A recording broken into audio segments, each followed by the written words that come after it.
Pinaklas niya na naman yung motor niya. Inayos niya yung preno kasi tumutunog. Ang suggestion ko, palitan niya ng brake drum ng truck para maganda. Wala siyang magawa sa motor niya eh. Ano ba sira yan? Brake? Hindi, yung tambutso. Musok? Yung bago mo kasi matanggal ito yung gulong. Tatanggalin mo yung tambutso. Oo. Ilalim pa yan. Tanggal ko ng nut yan eh. Ha? Tanggal ko ng nut. Pwede mag-alis. Tanggal na? Yan. Yan. Naka-side stand yan eh. Naka-side stand. Tingnan mo nga doon.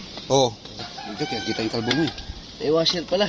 Yung mali ko nilagyan ko ng washer. Mahirap sa tanggalin ngayon. Kasi yung washer napit-pit. Naku, patay. Slicein mo na naman yan. Diyan ka magaling sa sungkit-sungkit eh. Na. Ayos na. Di ba? Ayos na yan. Kasi sana. Problema nito, sobrang sikip na to. Paigpit yan. Diwa. Ito? Ayan.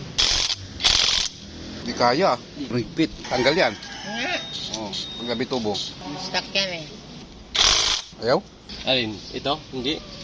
Kailangan ng gabi tubo. Hindi mo na tinanggal yan kasi ang palakas yung tunog-tunog na yan eh. Kaya nga umi-slide eh. Hindi oh. Pag gusto mo lumakas yung preno mo, lagyan mo ng coke.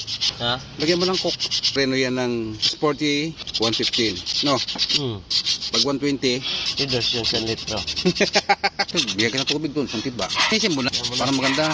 Manipis ang atay ang brake niya oh, silalim mo, manipis na. Gusto mo agad gumastos ha? Yes, well, no? Oo. Ayan, okay na yan. Tama yan, baka mamaya wala ng preno yan. Kasi yung bearing mo, palitan mo na yan. Oh. Kung mahawak sa taas, matibay kasi yan. Bali yan, maliban lang kung malutong. Yan ang mga basta-basta. Hindi, wala pa ko nakita ang nabali ng ganyan. Ito. Yan, yan na, nililinis niya yung brake drum ng motor niya. Brake drum ba yan? Oo. Pag nasira pala yan, palit ka talaga ng rim, ano? Hindi lang mga basta-basta yan. Pero palitin na itong rim ko kasi ublong to eh. Hindi ka ng ganyan yung sikanhan. Hindi ka makapera. Hindi kaya. Huwag ka. Motor mo, akong magagastos, ikaw magastos. Okay na yan. Pabalitan niya guys na brake drum ng truck. Para mas pumapak ng preno, minto na. Pwede, pwede. Nilinis niya yung brake drum ng 40-150. Bingkong yung rim. Ayaw pang palitan.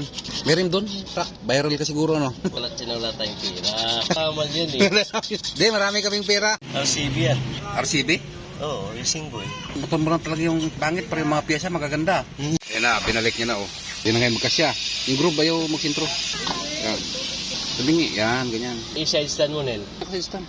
Nabalik na naman, boss. Nabalik na naman. Mahirap pagkalas. Mahirap din pagbalik. Huwag mo nang balik, para walang gulong. No? Yun. Yun, wasok na. O, di ba? Yan, okay na. WD-40, pangpalambot. Bakit baliktad? Dapat pang patigas. Ano lang kasimple, di ba? Simple lang yan. Wala yan. Dapat mo tayo mag-edit.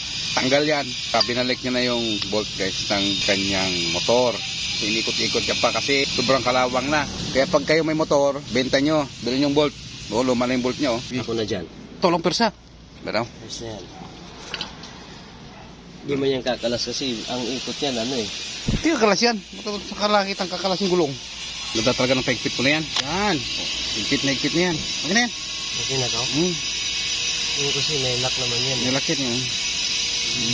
Hindi, may washer.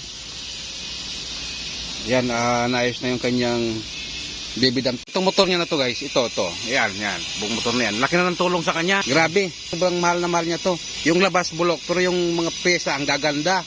Hawakan mo yung brake nail. Ito, yan. Hindi na matanggal yan. Nagkita ng gusto. Yan, babali yan. Yan ang X-house gasket ng motor. Isagad mo, Arbe. Pakapala ng mukha yan. Ano?